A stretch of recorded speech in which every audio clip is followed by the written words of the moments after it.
¿Qué es la televisión? La televisión es un sistema para la transmisión y recepción de imágenes y sonido que simula movimiento a distancia empleando un mecanismo de difusión. ¿Quién comenzó con este invento? Paul Nipkow, inventor del disco de Nipkow, que es un dispositivo mecánico que permite analizar una escena de manera ordenada.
¿En qué año fue? Fue en el año 1884. Este personaje influyó en la historia, dando a nuevos inventos como el primer tubo catódico, de Carl Ferdinand. Más tarde, los hermanos Warrikin desarrollaron este invento. Uno de los grandes cambios que surgió en la historia de la televisión fue la primera emisión del Tour de Francia en 1935.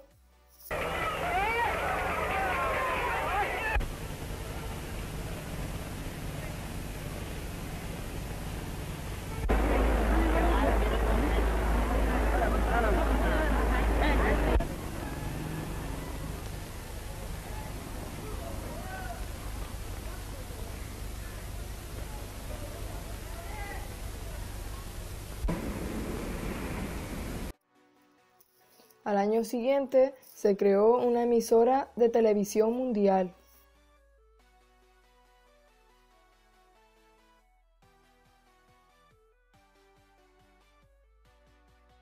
Hello, Radio Olympia. This is direct television from the studios at the Alexander Palace. And now we're going to see and hear someone you know well, Miss Helen Mackay.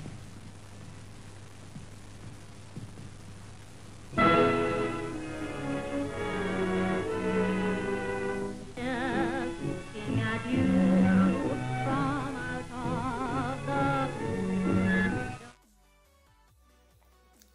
La tele se desarrolló tanto que se transmitía a color a partir del año 1951. Escápese del calor y de esos cigarrillos fuertes y penetrantes. Descubra el mundo de la frescura. Cool. La mezcla ideal de mentol y tabacos de calidad. La televisión llegó a tener una edición digital creada en 1980.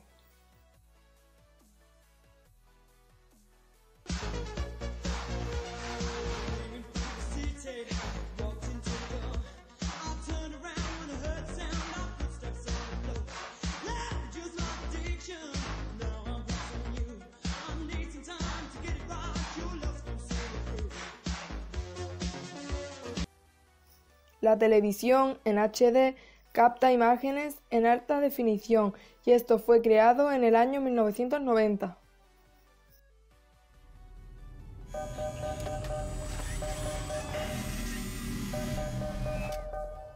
Hola. ¿Me está pidiendo una cita? Pues no la he impresionado.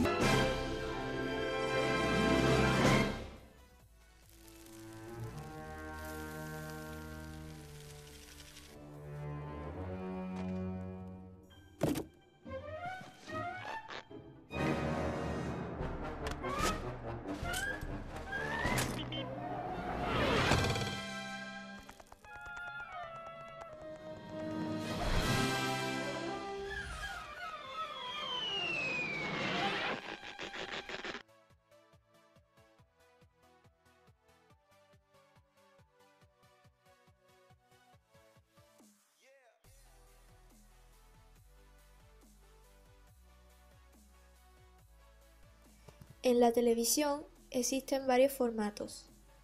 Los formatos son conceptos o ideas de un programa que tiene una combinación única de elementos que le diferencia y lo hace único. También debe poder aplicarse y adaptarse a distintos territorios y culturas sin perder su esencia y su fin. Cada formato se agrupa según unas características, dividiéndose en subgéneros de ficción, entretenimiento e información. Los subgéneros de ficción cuentan historias con una trama y una estructura con intenciones dramáticas. Dentro de estos subgéneros se pueden dividir en telenovelas, series dramatizados y sitcom. Las características de la telenovela son la emisión diaria, los conflictos entre clases, las historias de amor, la existencia de secretos y los finales felices. En cambio, en las series consta de episodios que no se relacionan entre sí por la continuidad narrativa, sino por el personaje o conjunto de personajes. Los dramatizados tienen una particularidad de relación con los problemas del entorno. También experimentan con el lenguaje y tienen novedad de temas. Esto es lo que le diferencia de las telenovelas. El sitcom es una especie de comedia de situación. No tiene más de 6 personajes y los personajes suelen ser sencillos y atractivos. Suelen unirse por relaciones profesionales o personales y su trama no sigue el esquema tradicional de la novela.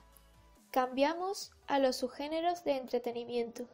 Estos se dividen en musicales, concursos, magazines, talk show y reality shows. En los musicales, la música es el elemento de entretenimiento. Los concursos son programas en el que uno o más participantes realizan una serie de actividades para conseguir puntos que canjearán por un premio. Los magazines mezclan información pura con entretenimiento y normalmente suelen ser presentadores un hombre y una mujer. Pueden ser magazines deportivos, de consumo, de cocina. Los reality shows se caracterizan normalmente por hacer de la realidad un espectáculo y mezclan drama con una dosis de realidad, entretenimiento, vida en directo y concurso. Los talk shows tratan casi siempre cuestiones sociales o personales y plantean temas de actualidad que generan controversia. Y el último subgénero se llama subgénero informativo.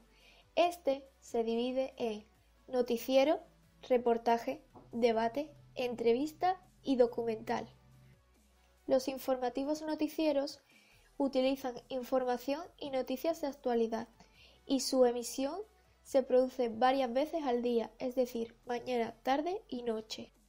Los reportajes son sucesos o noticias de cualquier tipo contadas a través de una narración y con valor interpretativo. Las entrevistas son conversaciones entre dos personas que buscan obtener la interpretación que tiene un protagonista o testigo de unos hechos. La misión de un documental es contar la vida real en versiones inéditas.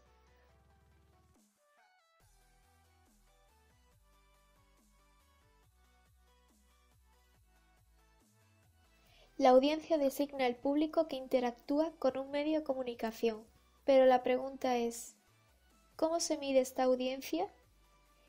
El medidor de audiencia es un aparato que se conecta a algunos televisores y mide la audiencia de manera permanente y automática. ¿Te has preguntado alguna vez cómo funciona realmente la medición de audiencias de televisión? ¿Cómo es posible informar al día siguiente de la audiencia de cientos de canales, miles de programas y anuncios, 24 horas al día, 7 días a la semana durante todo el año? ¿Y cómo nos enfrentamos al modo en el que la televisión evoluciona constantemente, se distribuye y consume a través de diferentes dispositivos? En el centro del sistema están las personas, los miembros del panel. Seleccionamos cuidadosamente una muestra representativa del país para asegurarnos de que el panelista representa fielmente a la población. Esta selección de hogares se hace según el tipo de hogar, sus variables demográficas, equipamiento audiovisual y ubicación geográfica para medir sus hábitos de consumo. Cada hogar tiene un audímetro de Kantar Media conectado a cada uno de sus televisores, para poder medir qué contenido televisivo y publicitario se ve y qué miembro del hogar lo consume. El corazón del sistema de medición de audiencias de Kantar Media son los propios audímetros. Se llama People Meter porque cumple con dos funciones importantes. El audímetro mide qué se ve en cada televisor, mientras que el mando es usado por los miembros del hogar para indicar quién está al frente de la televisión. Cada miembro del hogar pulsa el botón que le identifica solo a él para indicar cuándo está frente al televisor y cuándo no lo está. Tanto el identificador del contenido televisivo como el mando son necesarios para poder determinar qué se ve y quién consume televisión en términos demográficos, no solo cuántos sino quiénes. Por eso se llaman People Meter. Alrededor de unos 100.000 audímetros de Kantar Media están instalados por todo el mundo. Pero exactamente, ¿cómo consigue el audímetro medir lo que se ve? La clave del éxito del audímetro está en utilizar el sonido, el audio del contenido, en lugar del vídeo. Utilizamos el sonido para reconocer los canales, ya que discrimina mejor el canal que la propia imagen. En las televisiones modernas, las imágenes pueden tener diferentes tamaños, mensajes sobreimpresionados o mostrar varias imágenes, lo que hace que sea más difícil identificar la cadena, sobre todo en emisiones digitales y Smart TVs. La utilización del audio es técnicamente más moderna, y hoy es el estándar internacional para la industria de medición de audiencias. La principal técnica empleada por el audímetro se llama Audio Matching. El audímetro toma referencias de sonido de los televisores del panel, muestras que son enviadas a Kantar Media al final del día. Estas huellas digitales del sonido se comparan con los contenidos emitidos por las cadenas y luego son relacionadas con las emisiones, programas y anuncios emitidas durante los últimos 7 días o incluso los últimos 28. Esto es posible porque en la sede central de Kantar Media se graba toda la televisión emitida. El proceso de comparación es altamente técnico y se lleva a cabo de manera centralizada. Hoy en día nos podemos hacer la pregunta de ¿Hoy la masa controla la televisión? La masa es siempre intelectualmente inferior al hombre aislado. Debido a los ordenadores, portátiles, smartphones, etc., la televisión está dejando de ser una herramienta de masas para convertirse en un medio de comunicación. A partir de esto, comenzaron a crearse las televisiones con Internet. De un tiempo a esta parte observamos con preocupación cómo se vuelve a reabrir el debate entre la televisión pública y la privada. Desde siempre hemos defendido el ideal de unos medios de comunicación públicos independientes, de calidad y que presten un buen servicio público. La televisión pública está relacionada con la realización de programas culturales y sociales, destinada a ocupar el último puesto de nuestras opciones. Lo más destacable de esta televisión es su falta de publicidad. La televisión privada, como negocio, incluye dos grandes apartados. Por una parte, la producción y compraventa de programas y por otro, la venta de tiempo de difusión a anunciantes publicitarios. La televisión privada se basa en el modelo de funcionamiento de las estaciones de radio comerciales. Es decir, unos medios en los que la interferencia política sea la mínima posible, que permitan la libertad de expresión y en los que el derecho a la información esté garantizado.